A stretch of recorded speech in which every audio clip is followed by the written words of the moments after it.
Bonjour et bienvenue à la 18e présentation visant à introduire le principe divin. Dans cette session, nous allons étudier la dernière période de préparation pour la venue du Messie qui durera 400 ans, de 1517 à 1917. Nous allons aussi prendre connaissance d'événements importants concernant la seconde venue du Messie. Puisque Jésus nous a dit qu'il allait revenir, on se demande bien sûr quand cela se reproduira. Dans Matthieu, chapitre 24, verset 36, Jésus a indiqué que personne ne connaissait l'heure de sa venue. C'était vrai au moment où il le disait, mais Dieu n'a pas l'intention de garder cet événement secret. En effet, dans Amos, chapitre 3, verset 7, il est dit que le Seigneur, l'Éternel, ne fait rien sans avoir révélé son secret à ses serviteurs les prophètes. Dans la session précédente, nous avions observé l'œuvre de Dieu durant le cours de l'histoire du christianisme, de la résurrection de Jésus à Martin Luther, en vue de la préparation du second avènement du Messie. Nous avions noté un parallèle indéniable avec l'histoire des Israélites, d'Abraham à Malachie, période durant laquelle Dieu préparait la naissance de Jésus. Ainsi, après que les Israélites aient reconstruit le temple et qu'ils se soient de nouveau centrés sur la parole de Dieu, le prophète Malachie put annoncer la venue du Messie et Jésus naquit 400 ans plus tard. Parallèlement, en 1517, Martin Luther, qui se trouvait dans une position similaire à celle de Malachie, initia la réforme du christianisme. Grâce à ses efforts, la Bible fut traduite en langage courant. Les chrétiens purent ainsi prendre connaissance par eux-mêmes de la bonne nouvelle du retour du Messie. 1517 plus 400 nous amène à l'année 1917. Nous devons donc nous attendre à ce qu'un événement très spécial concernant la seconde venue du Messie se produise à partir de 1917. Examinons de plus près cette dernière période de 400 ans. On constate qu'à chaque étape de l'histoire se produit un phénomène se rapportant à la division de l'humanité en deux positions, comme dans la première famille humaine entre Caïn et Abel. Caïn représentant ceux qui se trouvent plus proches de l'archange déchu et Abel ceux plus proches de Dieu. Toutefois, la séparation entre le bien et le mal dans la famille d'Adam est symbolique. Caïn n'est pas complètement mauvais, ni Abel sans péché. Dieu les aime tous les deux et il veut ramener Caïn de son côté par l'intermédiaire d'Abel. Malheureusement, comme nous l'avions constaté au cours de l'histoire providentielle, Caïn a tendance à vouloir tuer Abel. Dans la période précédant la naissance de Jésus, une division Caïn-Abel entre Rome et Israël se produisit. Rome était dans la position de Caïn, alors qu'Israël était dans la position d'Abel. Rome était célèbre pour sa puissance et son pouvoir. Elle possédait une armée redoutable et avait l'ambition de conquérir toujours plus de territoires. Les Romains avaient aussi construit des villes magnifiques et des routes, et avaient établi le droit romain sur l'ensemble de leur empire. Leurs dieux ressemblaient aux personnes déchues, et certains empereurs proclamaient qu'ils étaient des dieux. Le peuple d'Israël, quant à lui, était petit, et ne pouvait se comparer à la grandeur de Rome. Mais il avait foi en un seul Dieu. Israël fut choisi par Dieu en raison de la foi de ses ancêtres, Abraham, Isaac et Jacob. Nous constatons qu'au cours des 400 années qui précédèrent l'année 1917, une division similaire sépara l'humanité en deux conceptions de la vie. L'une de type Caïn, centrée sur l'humanité et les réalisations humaines, et l'autre de type Abel, centrée sur Dieu et l'action de l'Esprit Saint.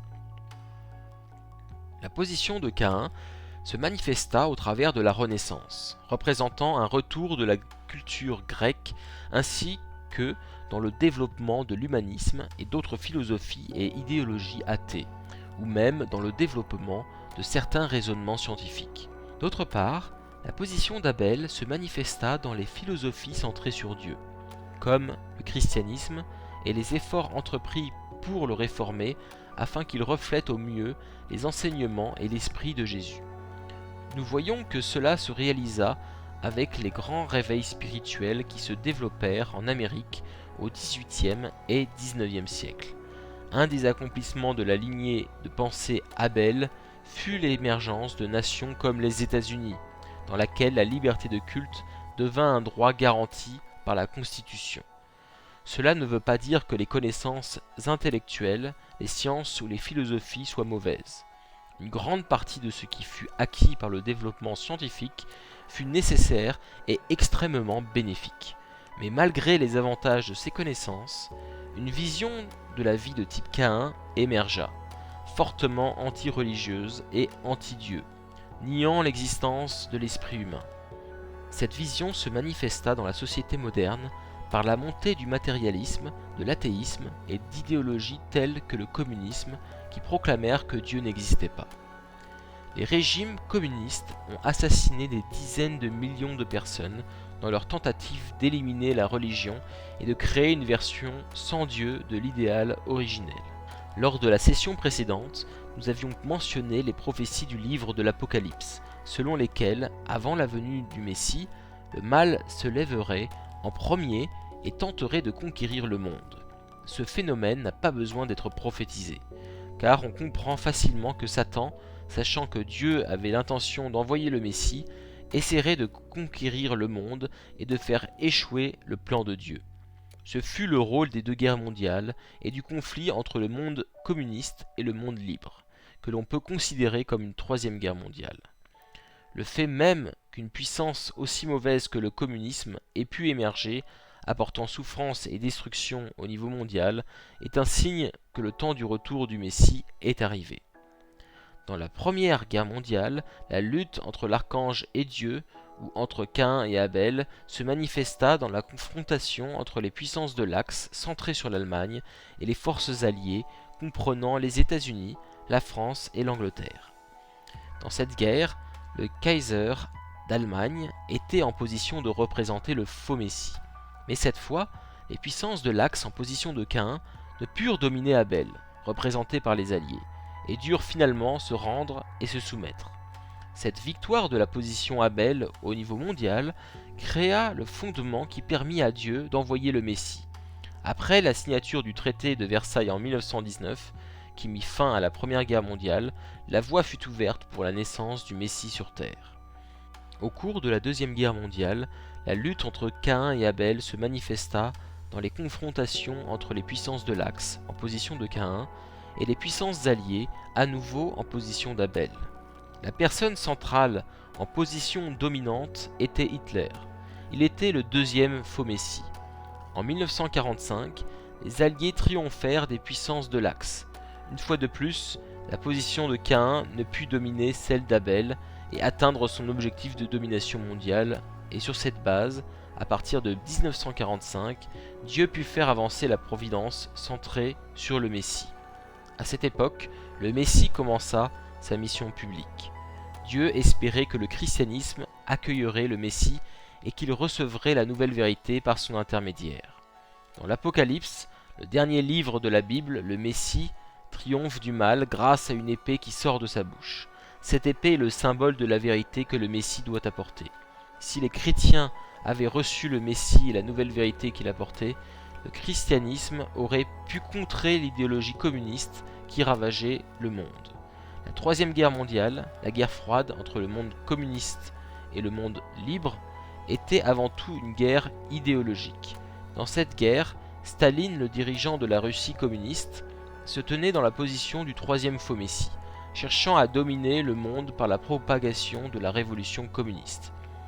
Avec la nouvelle vérité révélée par Dieu, le christianisme aurait pu rassembler toutes les personnes de foi et de conscience et rejeter l'athéisme et la révolution violente promue par le communisme.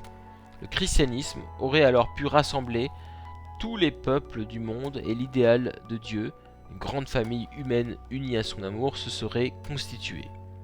Mais tragiquement, le christianisme ne reçut pas le Messie. Tout comme Jésus, le Messie du second événement fut rejeté et persécuté. Il fut violemment torturé jusqu'au point de presque succomber au traitement qu'il dut endurer. Mais il survécut grâce à l'aide de ses disciples. Il passa aussi plusieurs années dans un camp de travail communiste. C'est la raison pour laquelle, aujourd'hui encore, le monde ne réalise pas que la seconde venue du Messie a déjà eu lieu. C'est aussi pourquoi, au cours des 40 années qui suivirent la fin de la Seconde Guerre mondiale, le christianisme, au lieu de progresser, déclina. Au lieu d'accueillir l'idéal de Dieu, des millions de jeunes furent corrompus par le sexe libre, les drogues et un style de vie matérialiste. Dans le même temps, le communisme, au lieu de décliner, renforça son influence sur la jeunesse du monde entier. Sur son chemin, où on compte qu'environ 100 millions de personnes allaient périr. Mais le Messie qui était dans le monde n'abandonna pas. Il survécut à sa crucifixion dans les camps de la mort communistes et après avoir regagné sa liberté, il commença un nouveau cours. Il était déterminé à payer le prix nécessaire pour rétablir les fondements perdus. Enseigner la nouvelle vérité et construire un mouvement qui rendrait possible l'accomplissement de l'idéal de Dieu sur terre. En effet, malgré de nombreux revers, le Messie remporta de nombreuses victoires qui ne sont pas encore connues ou comprises du plus grand nombre. Ainsi, vers la fin du XXe siècle, le communisme commença à décliner et, plus important encore, la providence de Dieu avance progressivement et la vérité se répand librement. Les êtres humains peuvent suivre leur conscience, accomplir leurs responsabilités et prendre les mesures nécessaires afin de restaurer l'idéal de Dieu. Je vous remercie de votre attention. Dans le prochain exposé, nous étudierons de quelle manière le Messie devrait revenir. Est-ce qu'il viendra sur les nuées du ciel ou bien naîtra-t-il normalement sur la terre comme tous les enfants ?